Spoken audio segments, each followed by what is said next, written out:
leo nina furaha kutumia fursa hii kuambia katika mkoa huu Daktari Samia ametupatia bilioni 42.34 za kulipa fidia katika maeneo mbalimbali ya mkoa wetu.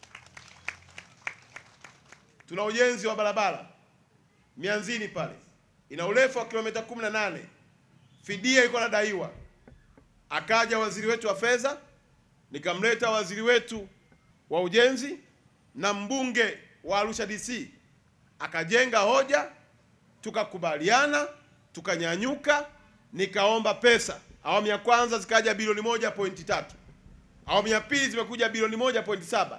Kwa hiyo barabara ile ya Mianzini ya kilomita 18 tumepewa fedha zote za fidia takriban zaidi ya bilioni 3, na tayari wananchi wameingiziwa fedha zao. Lakini pia tunajenga uwanja mkubwa wa ndege Karatu. Eneo la Karatu lile lilihitaji fidia. Rais nimemwomba, kanipatia bilioni 5.9, wananchi wamelipwa fidia. Lakini tuna mradi mkubwa Engaruka, mradi wa magadi soda utakwenda kubadilisha uchumi wa mkoa wetu.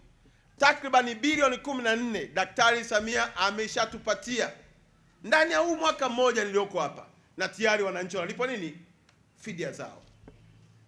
Ukienda Rumeru hapa tuna Duruti, lile eneo limechukuliwa na jeshi, na eneo hilo lilikuwa linahitaji kulipwa fidia. Tumejenga hoja, tumepata bilioni 7.9, wananchi wamelipwa fidia. Lakini kama vile haitoshi, tuna eneo jingine la Afcon ambalo hilo wananchi walihitaji kulipwa nini? Fidia. Hivi ninavyoongea tumeshapewa tayari bilioni 7 na milioni 274 kwa ajili ya kulipa fidia.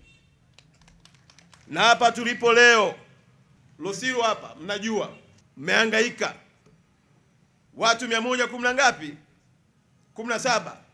Tayari kuna mshiko wa bilioni 2.278 kwa ajili ya kuwalipa fidia. Kwa jumla tumefanikiwa chini ya uongozi wa Daktari Samia, kwa kukaa kwenye meza ya mazungumzo, tumepata bilioni 40 ngapi? Na 2 zinazokwenda kwa wananchi kutatua migogoro, usumbufu, manyanyaso na kupata haki yao, wakakae na nyumba zao, wafanye biashara zao, waendelee kuiombea taifa lao, kumwombea rais wao na kuipenda nchi yao.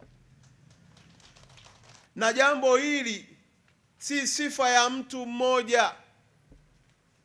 Serikalini tunaita collective responsibility, uwajibikaji wa. Unaisikia kelele, malalamiko, unatuma mkuu wako wa wilaya. Mkuu wa wilaya ana katibu tarafa. Katibu tarafa ana mtendaji wa nini? Wa kata. Watakaa pale, watashirikiana, watapanda. Likimzidi katibu tarafa linakuja kwa mkuu. Mara ya mwisho alivyokuja Waziri Mchengerwa, mliokuwepo pale kwenye mkoa, tukamweleza umuhimu wa wananchi hawa kulipwa fedha zao. Lakini amekuja waziri wetu wa nishati na naibu waziri mkuu Mheshimiwa Doto Biteko, tukamweleza umuhimu wa watu kulipwa nini, na anaandika barua, nina saini, waziri anakula kopi, anakula kopi, anakula kopi. Tukikaa tukipigana Simba anasikiliza. Mimi sitaki mkoa wangu watu wanalilia haki zao, nataka watu wapewe nini? Na hicho ndicho nilichotumwa na rais wetu, kuhakikisha kwamba kila mwananchi anapata anachostahili.